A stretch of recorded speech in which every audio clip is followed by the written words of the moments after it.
우리나라의 물가 수준을 P1이라 하고 미국의 물가 수준을 PF 달러라 하자.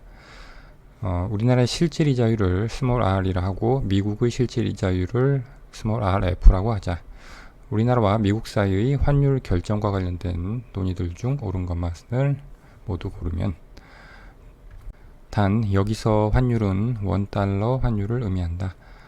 보기에 구매력 평가설, 이자율 평가설이 나와 있습니다. 대표적인 환율 결정 이론을 물어보고 있는데 구매력 평가설은 PPP라고 하는데 이것은 절대적 구매력 평가설과 상대적 구매력 평가설로 나뉩니다. 절대적 구매력 평가설은 환율이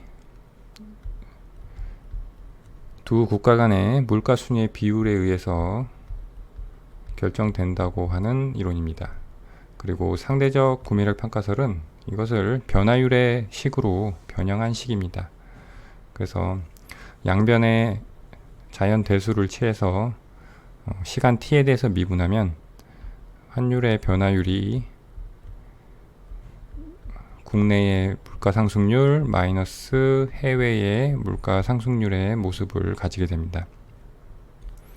이것이 구매력 평가설이고, 그 다음에 이자율 평가설은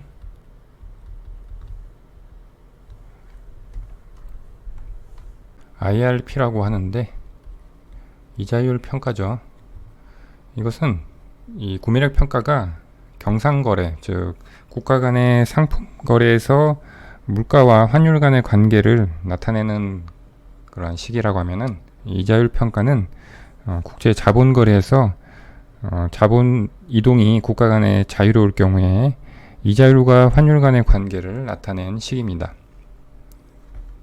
이것은 국내 이자율이 해외 이자율 더하기 환율의 변동률과 같다는 것이고, 지금 이 이자율은 명목 이자율인데 물가 상승률이 0, 즉 물가 수준이 일정하다고 가정하면은 피셔 방정식에 의해서 명목 이자율은 실질 이자율 더하기 물가 상승률인데 이것이 0이면 명목 이자율과 실질 이자율이 같게 되죠. 그래서 이것은 실질 이자율로 표현을 바꿀 수 있습니다. 이 환율의 변동률은 현물 환율을 2라고 하고 예상 환율을 2에 다시 expectation을 붙여서 이렇게 표현을 하고 여기서 다시 현물 환율을 뺀 이것을 의미합니다. 환율 결정 이론에 대한 의미를 하나씩 짚어보겠습니다. 절대적 구매력 평가설부터 보면 지금 환율이 우리가 원달러 환율로 돼 있잖아요. 그러면 이게 환율이 상승하면 1달러를 사기 위해서 원화를 더 많이 팔아야 된다는 거니까 원화 가치가 떨어지는 것을 의미하죠. 그것을 잘 생각하면서 하나씩 보겠습니다. 지금 얘는 국내 물가 나누기 미국의 물가 수준인데, 만약에 국내 물가가 상승했다고 해보면 물가가 상승했다는 것은 물건 값이 상승했다는 거니까 거꾸로 화폐 가치는 떨어졌다는 것을 의미하죠. 즉 물건 값이 상승하면 화폐 가치가 떨어져야 되니까, 즉 환율이 상승해야 되는 거죠. 이렇게 생각하시면 되고요. 상대적 구매력 평가설은 만약에 국내의 인플레이션율이 상승했다고 해봅시다. 그 얘기는 뭐냐면 역시 물가가 증가율이 양이란 얘기죠. 그 얘기는 역시 마찬가지로 우리나라의 화폐 가치가 떨어지는 방향으로 간다는 것이니까 역시 환율도 상승할 것으로 예측이 된다는 것이죠. 그 다음 이자율 평가설은 이 식을 가지고 해보겠습니다. 이것은 R 스타 더하기 현물 환율분의 예상 환율 마이너스 현물 환율. 만약 국내 이자율이 실질 이자율이 상승한다고 할 때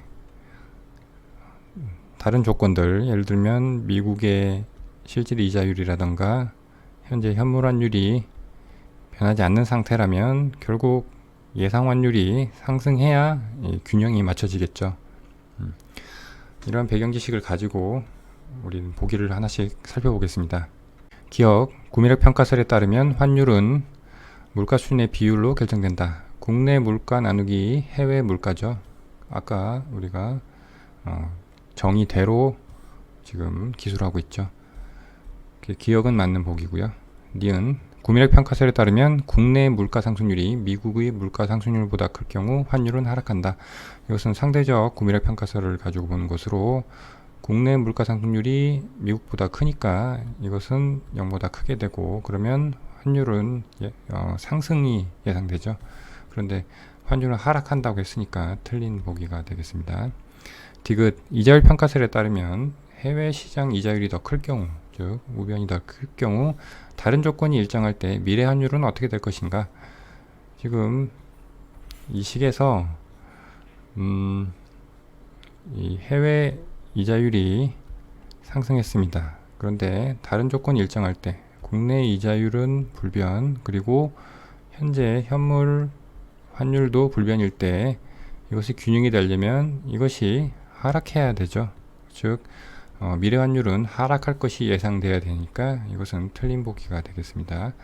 리얼 이자율 평가설에 따르면 국내 시장 이자율이 상승하면 다른 조건이 일정할 때 미래 환율은 상승할 것으로 예상된다. 그렇죠. 이 국내 시장 이자율이 상승하면 다른 조건이 일정하면 지금 이 미래 환율이 상승할 것으로 예상해야 균형이 맞겠죠. 리을은 맞는 보기가 되겠습니다. 그래서 기역과 리을이 맞으니까 답은 2번이 되겠습니다. 12번 A국과 B국의 주민들은 다음과 같이 노동을 통해 쌀과 옷을 생산하여 생활한다. A국의 주민들은 쌀 1kg의 생산에 2시간의 노동을 투입하며 옷 한 벌 생산에는 3시간의 노동을 투입한다. B국은 쌀 1kg 생산에 3시간의 노동, 옷 한 벌의 생산에 4시간의 노동을 투입한다. A국의 주민들은 주어진 기간 동안 1400시간의 노동을 할 수 있고 B국의 주민들은 1200시간의 노동을 할 수 있다. 이런 상황에서 A국과 B국 사이에 무역이 이루어지는 경우 옳은 것만을 모두 고르면 단 A국과 B국 간 거래 비용은 존재하지 않는다. 리카도의 무역 모형인 비교 우위에 대한 문제입니다. 먼저 A국은 쌀과 옷 생산에 각각 2시간, 3시간을 투입한다고 했는데 이게 결국 쌀을 생산하기 위한 비용이고 이것은 옷을 생산하기 위한 비용입니다. B국은 이제 3시간, 4시간 투입하고요. 그러면 쌀 생산을 하는데 드는 기회비용을 옷으로 표현을 하면 이 투입한 만큼 이 재화가 가치를 가지게 되는 거니까 쌀은 2시간의 가치를 가지고 있고요. 옷은 3시간의 노동 가치를 가지고 있으니까 쌀은 쌀 1kg당 옷 3분의 2벌의 가치를 가지고 있고요. B국에서는 4분의 3벌의 가치를 가지고 있습니다. 바로 보기를 보면 기억, 무역이 이루어지기 전에 A국의 쌀 1kg은 옷 3분의 2벌과 교환된다. 3분의 2벌이죠. 니은 무역이 이루어지기 전에 B국의 옷 한 벌은 쌀 4분의 3kg과 교환된다. 쌀 1kg이 옷 4분의 3벌과 교환된 거고 이것을 옷 기준으로 바꾸면 옷 한 벌은 쌀에 투입되는 노동으로 옷에 투입되는 노동을 나누면 되죠. 그러면 3분의 4kg과 교환이 되는 거니까 니은은 틀린 보기가 되겠습니다. 디귿 두 국가 사이에 무역이 이루어지면 A국이 생산하는 쌀의 양은 700kg이다.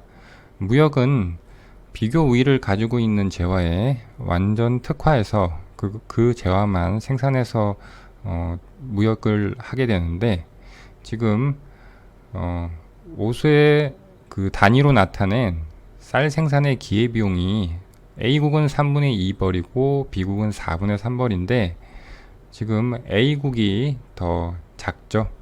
그래서 A국이 쌀에 비교위를 가지고 있습니다. 그래서 A국은 쌀에 완전 특화를 해서 B국에 수출을 하게 되니까 A국이 가지고 있는 전체 노동이 1400시간이고 쌀 1kg 만드는데 2시간이 투입되니까 1400을 2시간으로 나눈 것이 쌀에 완전 특화했을 때 생산량이죠. 그럼 1400 나누기 2니까 700kg이 되고 디귿은 그래서 맞는 보기가 되겠습니다.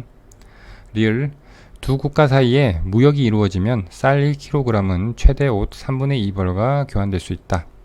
리카도의 무역 모형에서 국제 거래 가격은 이 기회부용 사이의 가격으로 결정이 됩니다. 즉, 쌀 1kg은 옷 3분의 2벌보다 크고 4분의 3벌보다 작은 이 사이에서, 이것이 쌀의 가격이라고 했을 때, 국제 거래 가격이 했을 때 이 사이에 위치하게 됩니다. 그런데 리을은 쌀 1kg이 무역이 이루어질 때 최대 옷 3분의 2벌과 교환될 수 있다고 했는데, 이것은 이제 최소의 이 값이죠. 최대는 4분의 3벌과 교환될 수 있죠. 이 국제 거래 가격이 요 사이에 있을 때는 A국이 쌀을 완전 특화해서 전체 다 생산하고 B국이 옷을 전체 생산해서 이제 서로 간에 교환을 하게 되는데, 만약 이게 같아지는 가격이면은 B국은 쌀을 생산하나 옷을 생산하나 무차별합니다.